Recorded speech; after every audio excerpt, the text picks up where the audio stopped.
In California, you're supposed to stop for a pedestrian at a crosswalk. And in a recent study, some 90% of drivers did, except for those driving luxury cars, like this BMW. They were almost as likely to run the intersection as wait for the person to cross the street. Drivers of those BMWs, those Porsches, those Mercedes were anywhere from 3 to 4 times more likely to break the law than drivers of less expensive, low-status cars. In a country more and more polarized by inequality, UCal Berkeley's Paul Piff led a series of startling studies showing an apparent link between wealth and, well, unseemly behavior. Oh, by the way, there's candy there. It's actually for children for another study, but you're welcome to take a few pieces if you want to. Okay. Thank you. That's the script an experimenter recited to every subject. And the results? Wealthier participants took 2 times as much candy from children as did poor participants. Another experiment tested honesty in reporting dice scores when cash was on the line. People all the way at the top who made $150,000, $200,000 a year were actually cheating 4 times as much as someone all the way at the bottom who made under $15,000 a year just to win credits for a $50 cash prize. So, experimental evidence that rich people are more likely to break the law while driving, help themselves to candy meant for children, cheat in a game of chance.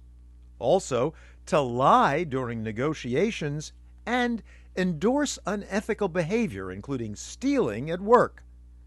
The academic paper that resulted made headlines everywhere. The Wall Street Journal article leading with the question, "Ready the pitchforks?" It is very clear that this study of social class touched a nerve. Psychology professor Dacher Keltner is Paul Piff's boss and co-author. We publish these studies in relatively obscure scientific journals, and literally the next day we're getting hundreds of emails from around the world, and a lot quite hostile. I've gotten a lot of vitriol and hate mail from people calling me out for junk science and having a liberal agenda. Hey, but wait, didn't those who complained have a point? That the research was done at a famously, some might say infamously, liberal university. Hey, they're in Berkeley. What other results did you expect them to get? I regularly hear the Berkeley idiot scientist who's finding what they expect to find. Let me tell you, we did not expect to find this. Our findings apply to both liberals and conservatives. It doesn't matter who you are. If you're wealthy, you're more likely to show these patterns of results. Results consistent across 30 studies he's run on thousands of people all over the United States. So what is it about wealth that might make people behave differently? What are we doing here? We're playing a game of Monopoly that's rigged. This game is typical of another kind of experiment Piff likes to run. Instead of studying actual rich people, Piff gets subjects to feel rich in the lab. The designated Monopoly money bags starts with a few legs up. $2,000 versus the poor man's $1,000. An upscale playing piece, the rolls, versus an old shoe. The right to toss 2 dice instead of just 1. 2, I've got snake eyes. I'm on a Meaning I assign the role of rich person, get an extra turn. but I roll again because I've got Yep, because you rolled doubles. 6. So 1, 2, 3, 4, 5, 6, and that's Tennessee Avenue, and of course I'll buy that. Meanwhile, poor Paul Piff. I only get to roll 1 die, and as it says here, when I pass go, I collect a lower salary. I collect $100. Here's your 1 die. Great, thanks so much. Yeah, sure. I can't roll doubles. I don't get opportunities to move very far along the board. Piff has run this experiment with hundreds of people on the Berkeley campus. The rich players are determined randomly by coin toss, the game rigged so they cannot lose. And yet, says Piff, despite their presumably liberal bent going in, When we asked them afterwards, how much do you feel like you deserved to win the game? The rich people felt entitled. They felt like they deserved to win the game.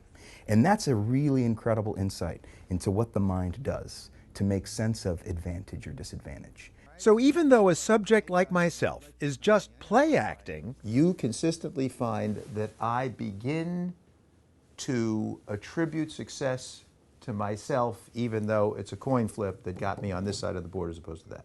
You, like a real rich person, start to attribute success to your own individual skills and talents, and you become less attuned to all of the other things that contributed to you being in the position that you're in.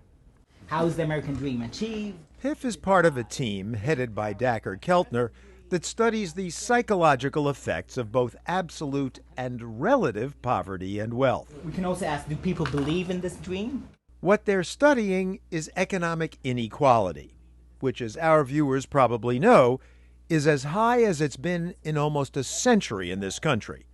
There are new data coming out on a daily basis from top laboratories showing no matter how you look at it, the effects of inequality are pernicious upon things like bullying on school playgrounds, the quality of your physical health, how you handle disease. What's somewhat surprising, says Keltner, is that even the haves suffer. One of the things that Wealth and Money does is it comes with a set of values and if you want, a deeper ideology, and one of them is generosity is for suckers, right? And greed is good.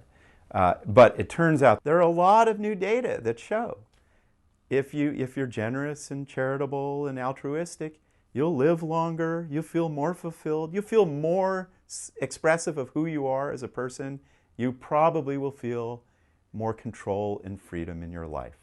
Of course, there are plenty of wildly generous rich folks. Just look at the growing list of billionaires who've pledged to give the bulk of their fortunes to charity. And 6, I got a doubles again. But statistically speaking, there's a significant tendency to look out for number 1 if you're at the top. What do I got? Oh, you got a get out of jail free card. Oh, excellent. That's very nice. Although I could probably, given the fact that I'm the rich person, get bailed out. You could. And as Piff observed when he ran this experiment with hundreds of doggedly friendly Berkeley types, those in the role of top dog began to bark like one. And so I get the $200. You get $200. Well, give me 140 because I'm going to buy Mediterranean. Okay, done. Now listen to the way that you just spoke to me. It was very directive, almost like a demand. But we found consistently with people who were the rich players that they actually started to become, in their behavior, as if they were like rich people in real life.